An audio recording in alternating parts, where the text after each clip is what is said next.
Nearly 20 years ago, U.S. troops drove the Taliban out of Afghanistan, and now Taliban militants have retaken control of that country and now the capital, Kabul.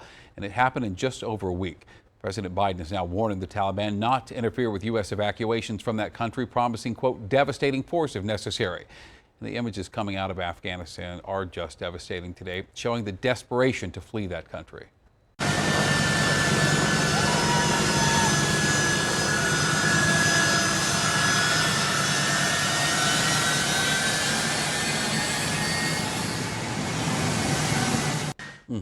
Thousands of people fled toward those planes departing Kabul's main airport today. U.S. officials say at least 7 people died in all that chaos, including some who fell from that jet as it took off. The Pentagon says U.S. troops killed 2 others who were armed there at the airport. Right now, another 1,000 U.S. troops on their way to Afghanistan to protect diplomats, bringing the total right now to 6,000. Opinions on what is happening in Afghanistan and what the U.S. should or should not have done are across the board tonight. And that's why we're going 360, looking in depth at the key points, what this means for the country, how lawmakers are responding, and how this is impacting local veterans here in Colorado. But first tonight, President Biden, in his first address to the nation since the Taliban took over, he says he does not regret pulling out American troops. I stand squarely behind my decision. After 20 years, I've learned the hard way that there was never a good time to withdraw U.S. forces. The president placed some of the blame on the Afghan government and military. President Biden says he had received assurances from the now ousted Afghan president that Afghanistan's military would defend the country in the U.S. military's absence. Afghanistan political leaders gave up and fled the country.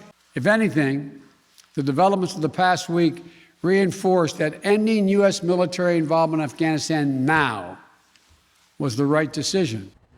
And looking closer tonight, President Biden also put some of the blame on former President Trump. Now, Biden says he inherited his deal his predecessor negotiated with the Taliban, that the U.S. forces would be out of Afghanistan by May of this year. U.S. forces had already drawn down during the Trump administration from roughly 15,500 American forces to 2,500 troops in country. And the Taliban was at its strongest militarily since 2001. Now, Republican Congressman Ken Buck of Colorado already tweeting out a response saying President Biden doesn't get to blame Trump for the Taliban taking over. Biden, he says, is the current president and should own this decision.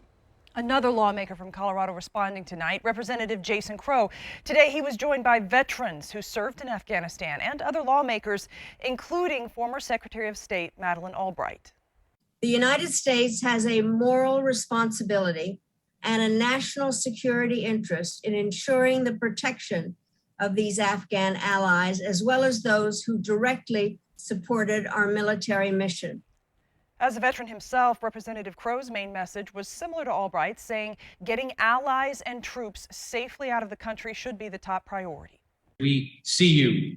We hear you. You have many friends in the United States, and we will continue to fight for you and bring you to safety with your families. Now, Representative Crow also spoke directly to all veterans who served in Afghanistan over the past 20 years, saying their service will never be forgotten and they should always be proud of the impact they had on the Afghan people.